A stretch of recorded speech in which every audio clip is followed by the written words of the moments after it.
sir. We are back with another edition of Fast Break Bets presented by Betting Bros. You know me, you know the voice of the guys, me, really rough, villain rough, Terrell Furman Jr. here at your service.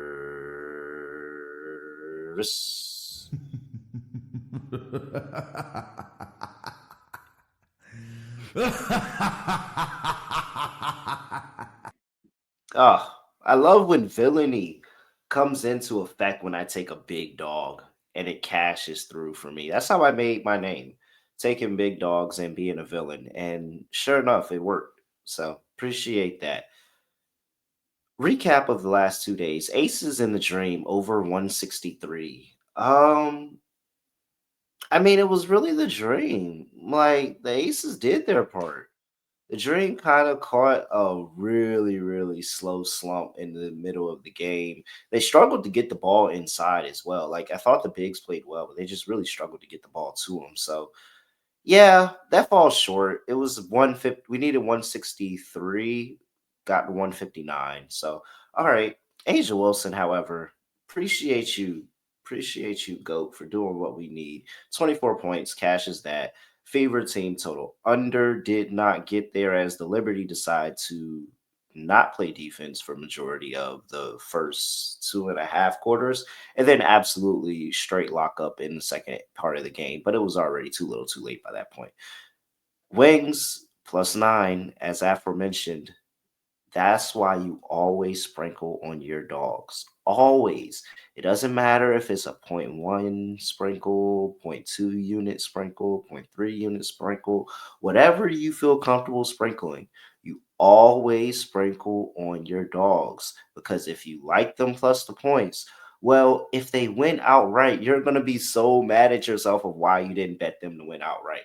Like you're going to be very, very frustrated with yourself for why you didn't bet them to win outright. So you always, always, always, always, always sprinkle on your dogs. This one was a little bit juicier for me because I got it at +9, +330, but it ended up closing at +230 because Skylar Diggins was ruled out late with personal issues. And that might have been partially the reason that we won that too. So I felt like I had a good read before. Skylar Diggins news really helped me out. Nice little cash on the Wings money line, but even better for the Wings +9. That was the official bet in the play that I really, really had money on. Good catch there. Did have to sweat that at the end. And then this is why you have to be following at Betting Pros on X, Twitter, whatever you call it, is because Nafisa Collier over 3.5 assists. She got 4 assists early. That was a very good cash. 3 and 2. All right. Got one play because we only have one game that I want to talk to you about for a Wednesday. But before I do that, I have to make sure one, I'm telling you all about our Discord. Make sure you get into that Betting Pros Discord, bettingpros.com/chat to be able to get into that Discord and join the community of just a whole bunch of really, really cool betters, DJs, like all of that over there in the community, just giving out chat picks in the WNBA, MLB, MMA. We got player props, all of that. We have all these different channels that you can be a part of, and it's completely free. So stay in the know, stay sharp, stay locked in with analysts like me, Matt Peral, everybody else over there at the Betting Pros Network. Bettingpros.com/chat to join there. And also make sure you are locked into our WNBA prop bet cheat sheets. You have to make sure you have that prop bet cheat sheet. That's going to be the best way to crush your WNBA props over the course of the entire season.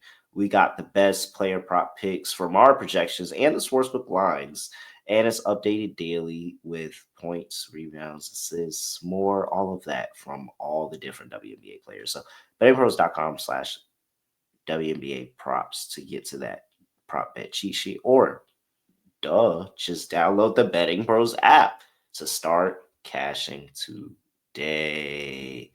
All right, standalone game here on a Wednesday. Didn't like the scheduling. Probably could have got the Valkyries to play this day, but you know what? By the way, speaking of Valkyries, Gabby Williams PRA cashed in that last game, by the way. Just if you played it, it was at 24 and a half. It was very, very nerve wracking because it hasn't been as high as 24 and a half yet. She still cashed, but it was probably in due to Skylar being out, but she still cashed out Gabby Williams. Back to what I was actually talking to you about. That is the Atlanta Dream in the standalone game here on a Wednesday. They could have had the Valkyries playing today. They honestly could have, but it's all right. One game, that's it. And it's a late game. We have to wait for it too. But the Atlanta Dream on the road going to play the Phoenix Mercury. Dream come off the All Star break and go immediately into a back back. 160 and a half is the total. We have seven, 7.5. It was a 6.5 out there earlier for the Phoenix Mercury here. You're getting Satu Sabli back. You're getting Kalia Copper back. And you have the Atlanta Dream on the second level back back. So what are we going to bet here? I'm going to bet the same bet that I've been betting on teams on a back to back this season. It's been very, very good, and there's no reason to switch it up here. I'm going to take the Atlanta Dream and the Phoenix Mercury to go over 160 and a half. You look at teams this season on the second leg of a back to back. They are 17 and 8 to the total, 68%. Just keep playing over. All most of these games are just over. I mean, if you look at it, you got under here, over, under, over. Like it all of these games are flying over the total. And it's kind of what I've always done with the W, if I haven't explained it enough already. I've always had this philosophy of betting the W, and I forgot who told me to it way long ago, but I've always played it after that. You take them on the over in the second leg of a back to back.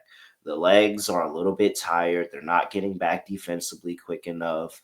And sometimes teams, especially if they got embarrassed that night before, they have a little bit more in the tank offensively. And I think that there's going to be a lot more in the tank offensively for the Atlanta Dream in this game. I think that they're going to look to secure themselves more from three. It seemed like the offense was very, very stagnant. And if it wasn't for Alicia Gray bailing them out in a lot of spots in the first half, it would have looked a lot uglier than what it was right there. But she was able to get going in the first half, hit some threes, bail them out. But they had good production. They just could not set the offense up and get the ball inside of the post to Brittany Griner to Brianna Jones. Both of those two players who I thought played fine. It was just a struggle. You had Dana Evans and a whole bunch of people getting into clogging up the passing lanes and just kind of forcing turnovers there. And then that's where the Aces were able to get out and run, and they were able to put up points like that in transition. So with that, I think that we will see a Phoenix Mercury team that hasn't been the best defensively over the last 5 games, especially here at home. They're giving up just short of 80 points a game, which is very, very contrast to what they've been doing over the course of the entire season, where they're one of the best defenses in the league. So we have a total that's a lot closer to 160. We have a Mercury team that has not been playing the best ball that they've been playing defensively as of right now. And we have the Dream coming off of the second leg of a back to back, also not playing their best ball defensively. I'm expecting them offensively to try to find something going here. The offense has started to sputter, and you could start to point out that, okay, they're starting to miss Ryan Howard here, even though this team has a lot of nice pieces. I think Maya Caldwell can score the ball. She's very good. Sienna Pau has been an energy for them off the bench, but they have really got to shore up the offensive side of the ball. And I think this is the game that they go ahead and say, hey, on the second leg of the back to back, let's just go ahead and give it all. We're about to go get some rest after this. And so let's go leave everything on the court up and down. I think you're going to see a lot faster of a tempo than probably these two teams normally would like to play here. And that's where we're going to get this over. So let's continue to follow the trend. It's 17-8 on the season. I think this is a good spot for it. It's a lower total with these two teams who aren't playing the best defensively right now. Give me the over 160 and a half for the Phoenix Mercury and the Atlanta Dream. And I don't know why I made this slide. I mean, I just said it. So why I didn't have to do this. Whatever. Mercury Dream over 160 and a half. I'm at really real underscore. Make sure you give me a follow on X at BettingPros on X and TikTok at BettingPros NFL on Instagram and YouTube.com/BettingPros, where you can like, comment, subscribe, having a chance to win this Clyde Drexler signed jersey. With that, as it, I have nothing else to say, nothing else to do. No other way of ending the podcast is going to like this. We are out of here.